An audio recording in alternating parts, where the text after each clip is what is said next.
ডাক্তারদের জরুরি হুঁশিয়ারি, দুধে চিনি মিশিয়ে খাচ্ছেন, ২০ বছর আয়ু কমিয়ে ফেলছেন। প্রিয় দর্শক, দুধ একটি প্রাকৃতিক খাবার যা আমাদের শারীরিক সুস্থতার জন্য অত্যন্ত উপকারী। আমরা জানি অনেক প্রাকৃতিক খাবারে প্রাকৃতিক চিনি থাকে, যেমন দুধের মধ্যে প্রাকৃতিক চিনি থাকে যা ল্যাকটোজ নামে পরিচিত।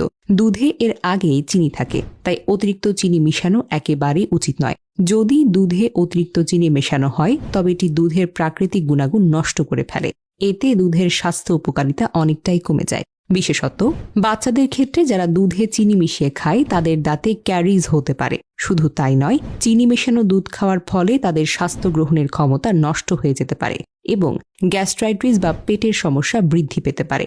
এমনকি পেট ফাঁপা হওয়ার সমস্যাও হতে পারে। দুধের স্বাদ যদি ভালো না লাগে তবে অন্য কোনো স্বাস্থ্যকর উপায়ে স্বাদ বাড়ানো যেতে পারে, কিন্তু কখনোই চিনি মিশিয়ে খাবেন না। সঠিকভাবে দুধ খেলে আপনার শরীরে প্রয়োজনীয় পুষ্টি